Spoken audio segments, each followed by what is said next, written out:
Retro Hangovers, supported via Patreon by listeners like you. We'd especially like to thank patrons Lyle and McKarns, Ashton, Ruby, Randall, Quiggle, Tony G, Studstill Smash the Milkman, Katie Quigg, Paul Romalho, Raging Demon, JC, Meagan Caruso, MaskedKeaton, Andrew Liguori, Ozzy Garcia, the Retro Vixen, Adam from The Good, the Bad, the Backlog, Thunderdome Gaming Society, Dischimera, Jenny E, Rick Firestone, Keith Gasper, Dave Jackson, Eric Gess, Kayla Jackson, and Nomad from the Retro Wildlands podcast. Your continued engagement and generous donations are deeply appreciated.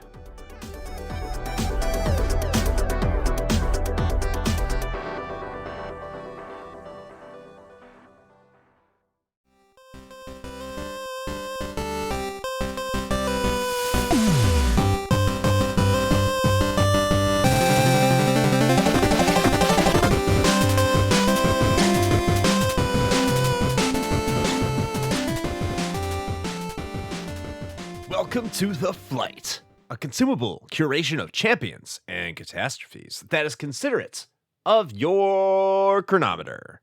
It's me, Chris, and I am here to be part of this flight today. I am excited, I think, and as always, I am with your noble dick dragon, Shane Koski. Shane, how are you doing today?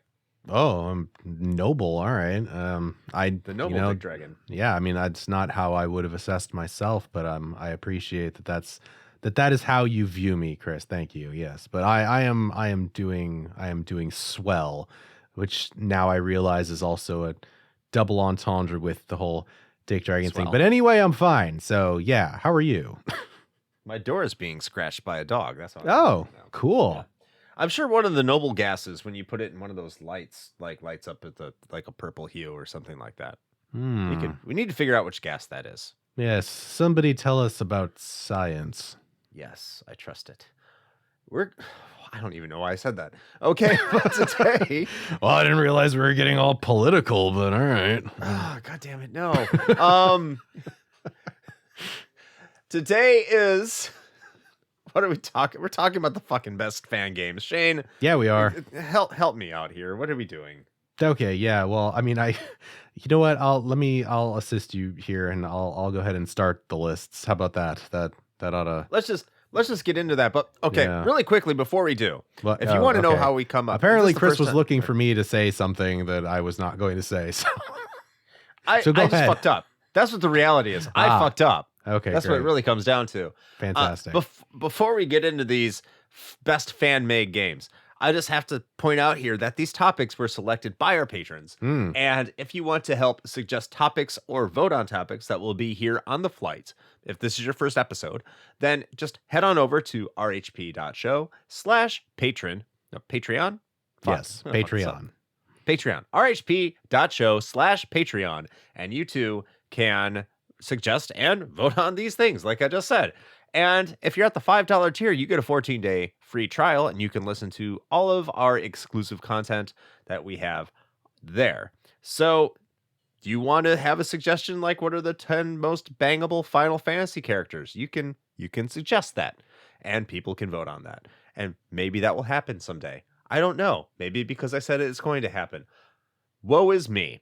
So, with that being said, Shane, how about you kick this one off and you let us know what your number 5 favorite fan-made game is. Number 5. All right. Well, I'm going to start things off first by saying that I feel as though my definition of fan-made game is somewhat loose, probably. So just you know what, take it with a little bit of a grain of salt. All right, like don't at me. All right, it's just, this is my take on it. But so my number 5 is Oregon Trail, not Oregon Trail, but Oregon Trail. Get it all up in those guts, huh? That's right. Yeah, absolutely. It started off as a Flash game, actually, and it's essentially, if you took Oregon Trail, the one that a lot of folks that are in our age bracket are probably familiar with and probably played on a green and black Apple IIe screen at school at some point, because that was right around the time where teachers realized that they could get a quick break from all of us little shits by throwing us in the computer room and letting us play Oregon Trail under the auspices of it being educational, which I was fine with. So it's really a win-win, I guess is what I'm saying. But if you took that game and you threw in like, zombies and probably a lot more guns and less about a wagon and more about a really sweet, wood panel station wagon from like, the 70s or so. That's what you get with Oregon Trail. So the idea is that you and your family are not trying to get to the promised land of Oregon, but you are in fact trying to get to a stronghold of human civilization to escape a zombie apocalypse. But it plays very much like Oregon Trail. So that's kind of where a lot of the inspiration came from. And it was so popular that the dev continued working on it and completely, remade it and ported it over to multiple platforms, including mobile devices and Steam. So you can pick it up for actually not a lot of money. It is very reasonably priced. And if you liked Oregon Trail as a kid and you like zombie apocalypses or apocalypse, I don't know. Apocalypses. Apocalypses. Apocalypto by Mel Gibson. I don't know. Anyway, whatever the plural of apocalypse is, if you had more than one and they were all zombies, that's what you get. So that is my number 5 is Zombie Oregon Trail. There you go. Sweet. So I'm kind of playing fast and loose here, I think. And I'm just going to be upfront and honest. My number 4 and number 5 picks, I personally haven't played. I've just had to live like vicariously. I was going to say ambiguously, and like that doesn't make sense. Vicariously through other people and their experiences, because I haven't really played a lot of fan-made games. So my number 5 pick is Sonic Mania, because I understand this was made by, I don't know his name. I'm not even going to guess because I'm not sure about it. But it was made by a fan of the game.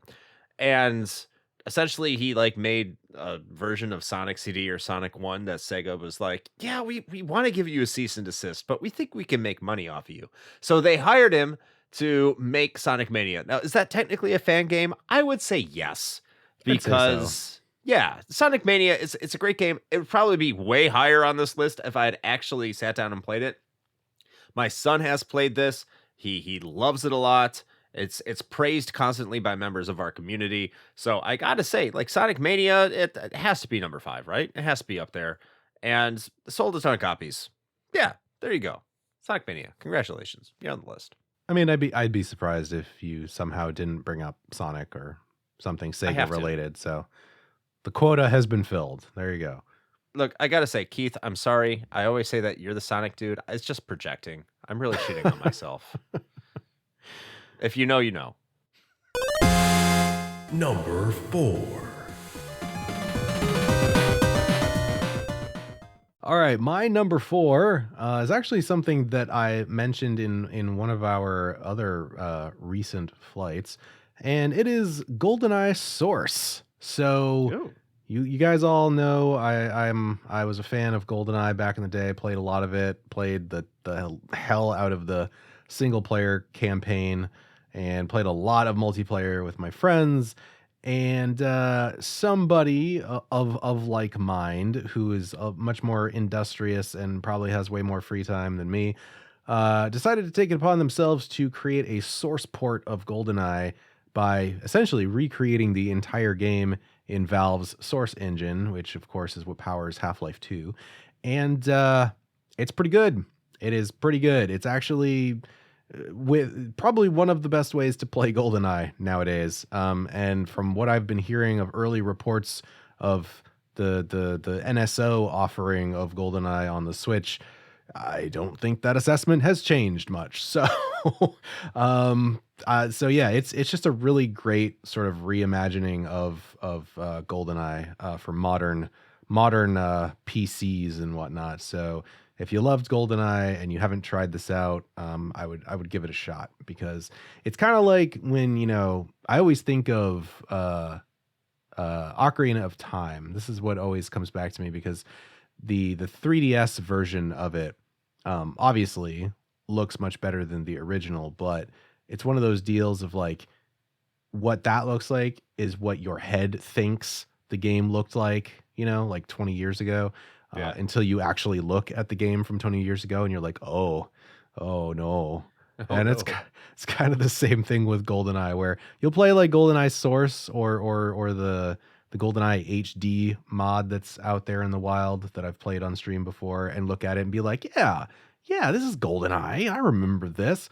And then you go fire up an N64 and you're like, oh, my eyes. Life choices are bad. The goggles, they do nothing. So anyway, yeah, GoldenEye Source, number 4. Okay, my number 4, if we're going to stay on Valve, as I already said, I haven't played this game, but I got to give it its props. It's Counter-Strike. I mean, that's an easy choice, right? Like, it kind of took the world by storm, and a lot of big online presence was very effective in making the esports scene really mainstream and coming out of the little niche that it was. So I got to go Counter-Strike. I've again never played it, but this is more of a props acknowledgement, especially since King of Games 2000, I yelled at Shane for advancing it over Pokemon. But you know what? Because it did advance, and I'm not going to say it should have advanced over Pokemon, but I will say I'm going to give it its props here. So there you go. Not saying any more. Counter-Strike is the number 4 best fan-made game. It probably should be higher if I played it and cared for first-person shooters. I'll even fully admit that. But there you go. That's what I have to say about it. I still feel like I made the right choice. You can feel that way. I'm going to grab a crazy taxi and go somewhere else now. Number 3. Well, my number 3 is Project AM2R, otherwise known as another Metroid 2 remake. It was developed by a team under direction of one Milton Guasti. I'm probably butchering his last name, but there you go. And this was a huge task. It was a very big undertaking to essentially convert what was a Game Boy only title to widescreen, full color, full HD. They had to rework a lot of stuff, and not just slapping a nice coat of paint on it. They had to really sit down and actually think about like level layouts and redesign some of the levels to work better on a bigger screen. Because the original, of course, was developed solely with a Game Boy in mind. And honestly, a lot of folks consider, even in like the Metroid fandom, a lot of them consider this to be one of the best Metroid games, which is not even an official Metroid game. So take that however you will. Unfortunately, it became victim of the good old Nintendo cease and desist.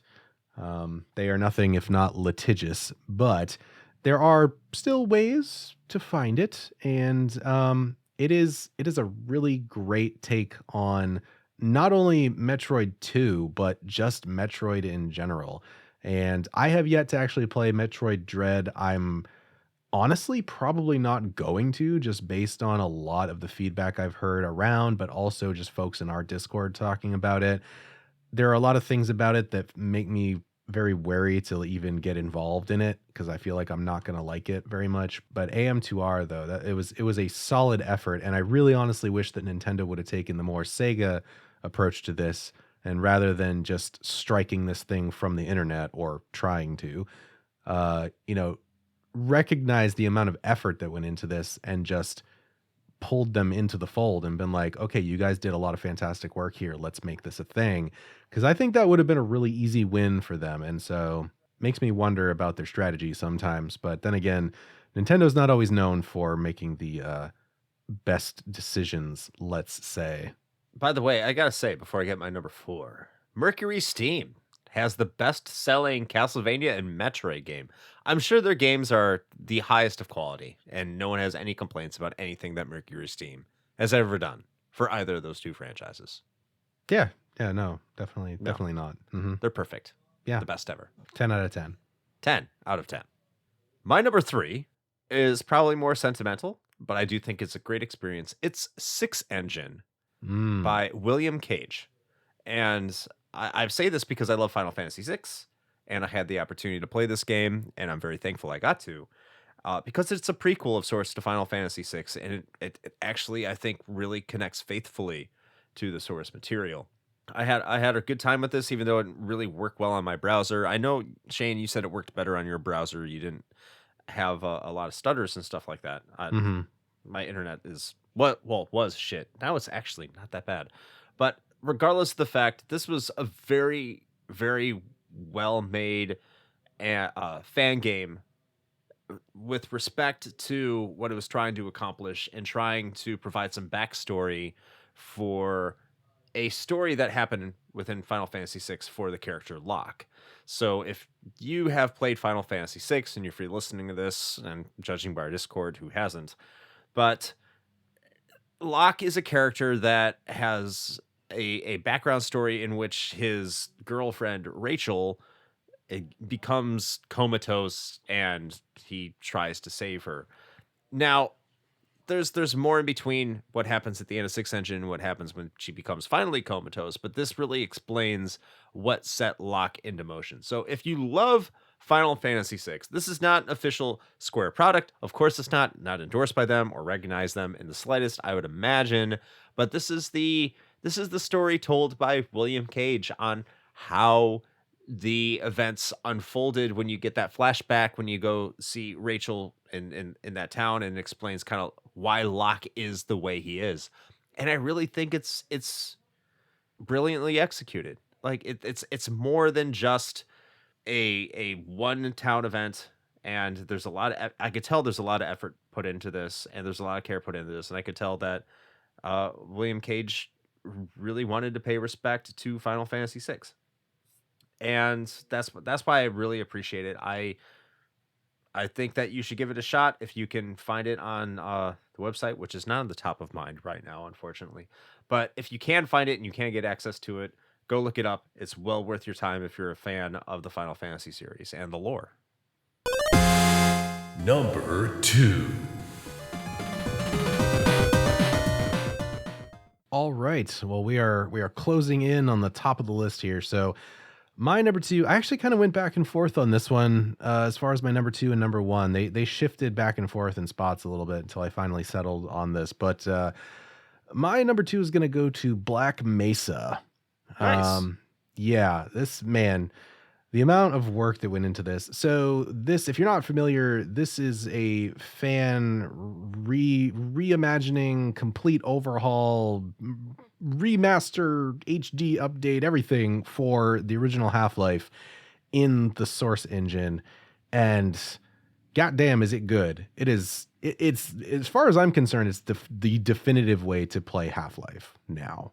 It is very well done. And you can tell that there's a lot of love that went into this. The folks that worked on it really, really like Half-Life. And there was a lot of care and attention to detail that went into not only recreating the original Half-Life experience, but I think enhancing it in the right ways without overdoing it or without over-engineering things. Because sometimes you get these remakes or even not just fan projects, but actual official remasters and remakes that just honestly just fuck with things too much, and it becomes like a completely different thing, and maybe is not the reason that people liked it in the first place. But Black Mesa doesn't really do any of that. It's very faithful to the source material, and it really is, like I said, in my opinion, it is like the way to play Half-Life. Now, there's an argument to be made if you've never played Half-Life before that you maybe should probably experience the OG just to see what it's like.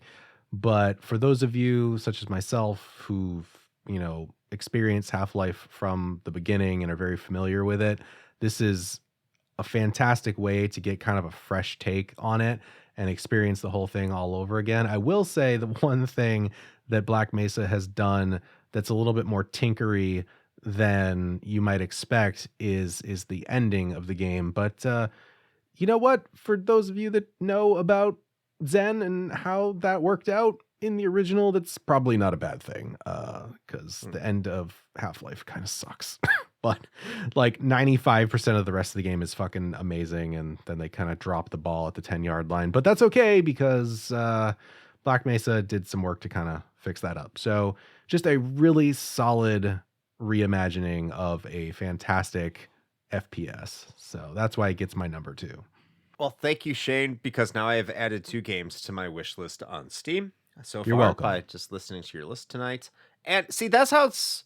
I like how Valve puts their fan-made games on Steam for everyone to purchase.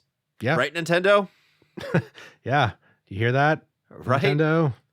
You're basically And- leaving money on the table. Yeah, I guess. And I guess we're going to kind of stick with this theme that you just went with there. And I'm going to say my number 2 best made fan game is Portal. That's a good I pick. I almost made this number 1, but when I get to number 1, I think everyone's going to understand. Portal's a fucking fantastic game. Mhm. Like, what else do you want me to say? It's so close to being perfect. It's a short game.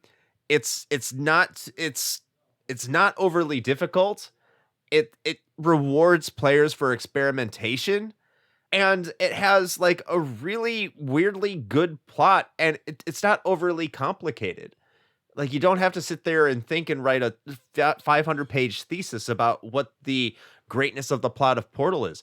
It's just a really good game that goes dark places without going like too. I already said that, but when you wake up in that facility and it's just the way it builds and teaches you how to play the game is something you rarely see that well executed in modern video game mechanics.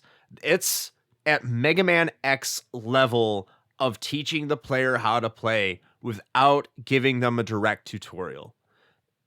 Portal is just one of the best puzzle games you could ever play. And if you want to call it a first-person shooter, fine, do it. It's not.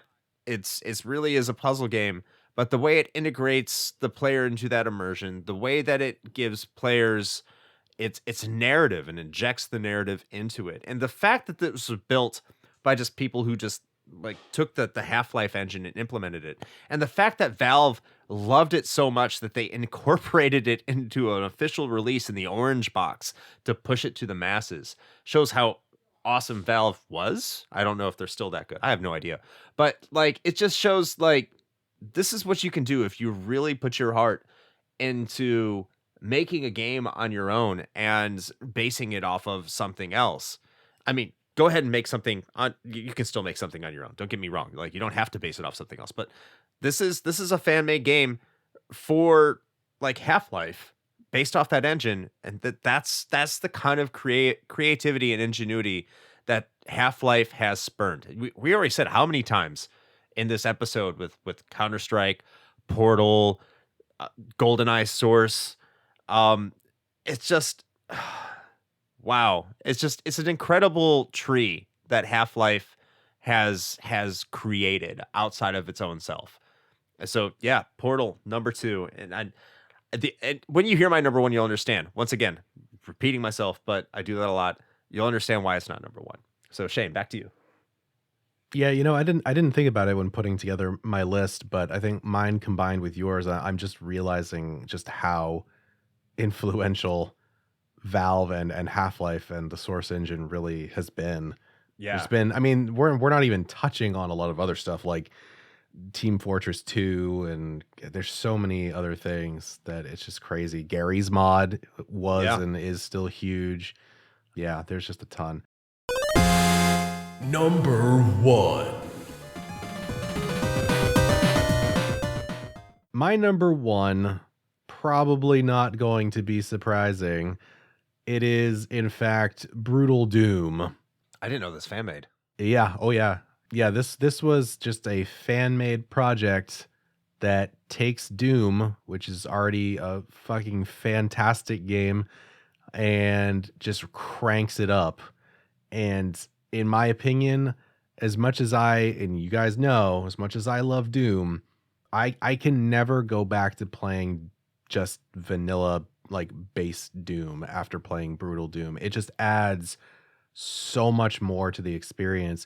And the great thing about it is that it's not much like what I was saying about Black Mesa, is that it it changes just enough to make it new and interesting and enhances the experience without altering it too much. And all of the changes and additions that they've made are all very much still in the same vein as OG Doom. Like they do add a few new weapons. You get like an assault rifle and things like that, but it doesn't unbalance the game. And the addition of like the death animations and the just insane levels of extra like gore and executions where like the camera will actually zoom out into third person and you see you as the Space Marine just like doing unique execution animations for different types of monsters. And there's just so much stuff that they added. It ratchets up something that was already a very visceral experience and somehow makes it even more so. Like the impact of the guns and like the ability to like literally kick the heads off of enemies and just insane shit like that. Just it's so good. It's the perfect mod for Doom, and it is the only way I ever want to play Doom basically for the rest of my life because it's just that good. So that is why it is on my number one. I will always play Doom with Brutal Doom installed, and if I ever go back on that, then just assume that I'm an imposter and I've actually been killed and replaced with a body snatcher or something. So Sus. Brutal Doom, number one. It's fucking amazing. All right. I did not know that Brutal Doom was fan made. I just thought it was an official release by id. So that is a testament to that game's quality. I had no idea. So my number one, I started off this list with a game that Sega found the creator of a version of a game that was a tribute to what they made and did not issue a cease and desist and instead rewarded them with official releases. And I'm going to close my list with a game that Sega did issue a cease and desist letter to for whatever reason, because they never did anything with it. But I have to say, my number one fan-made game is the Streets of Rage remake. It has to be, right? If you've been listening to this show, if you have not been, if you're a first-time listener, thank you. Welcome. We appreciate you listening to us, and we hope you stay. But Streets of Rage 2 is my favorite game of all time. Streets of Rage remake is almost better. It takes everything that the Streets of Rage series does correctly in all three games and just seamlessly execute it. If you play it and you've played Streets of Rage games, you would think this was designed by the people who actually made the Streets of Rage games. It plays no differently, and this is on a PC, and it's flawless. Now, there are some things that do separate it from the rest of the Streets of Rage series, like the way that the game can end isn't necessarily the best because it has branching paths that you can choose, and you can choose different starting points and where you need to go, where you want to go, and stuff like that, what levels you want to play, and it doesn't always necessarily result in like an ending that's satisfying. But the amount of content that's in here in terms of the characters you can select to play, the original characters, the copied characters, the fact that you can select all like 100% customizable in terms of how you want to play this game from the three different play styles from Streets of Rage 1, 2, and 3. This is like the ultimate beat 'em up experience. And it is so good. I recommend, I don't care if Sega hates me for saying this, find this game, download it, and enjoy it, and fuck them. Because they should have made money off of this. And they should have put money into this to really make it like a Streets of Rage 4 or some Streets of Rage crossover, because it is that good. And it's premier level, top tier levels of beat 'em up, dumb, fun action. Just go out there, find it if you like yourself some Streets of Rage like I do. And they remade the music. They remixed the music. And Yuzo Koshiro, I love you, dude. Your music's fantastic. But they improved it and they made it better. It's such a good game. Go find it, go download it, and enjoy it. be a pirate, yar, 7 seas, enjoy. Fuck you, Sega. This game's fantastic. You need to go find them, give them a job, and put this on consoles immediately. That's all I got, dude. I think it's time to roll this out. I think so. Yeah. Also, one last quick note, if anybody's interested in actually going and trying out Brutal Doom, one additional thing that I would also add to that, it's not included in that package, so you have to get it separately. Also highly recommend grabbing the Doom Metal mod. It replaces all of the original soundtrack with recreations of an actual like band playing the songs, like a metal band playing the songs, and it's really good. So Yeah. that is your ultimate Doom experience. There you go. Brutal Doom with Doom Metal, and you can't go wrong. But at any rate, I could sit here and talk about that forever. So those are our top 5 fan-made games. And so we hope you enjoyed our lists. We always have a good time talking about stuff that we like. It's enjoyable to shit on things. Like, don't get me wrong. As cynical as the next person, but it's fun to talk about stuff you like. So this was a good one. I liked this one. And as Chris mentioned at the beginning of the show, if you would like to take an active part in deciding, being the decider of what we talk about here on these flight episodes, Great then, strategy. that's right. Use maximum strategery and head over to linktree/retrohangover and check out the Patreon, and you too can be a decider. And so, you know what? Contrary to what we usually do, I think I'm going to keep this somewhat succinct. So that Linktree, the Linktree/retrohangover, that's where you want to go. All our stuff's there. Become a patron. Check out King of Games 92. It's really sweet. And also all the other stuff we got. There's a free trial, so you can check that out too. No commitment. Just free stuff for 14 days. See if you like it, and then join the rest of us over on the Patreon. So there you go. And Chris, anything else that you would like to tell the fine people before we go? Twitch.tv/retrohangover. Go there Sunday nights, 9 p.m. Eastern time for some fun times. There you go. Call me. And if you happen to miss that, then it's also on our YouTube channel. So we got you covered. We're everywhere. So We're there. that's right. Where is he? All right, I got that twice now. It's good. Anyway, until next time. Play with your, it almost looks like it's real joysticks.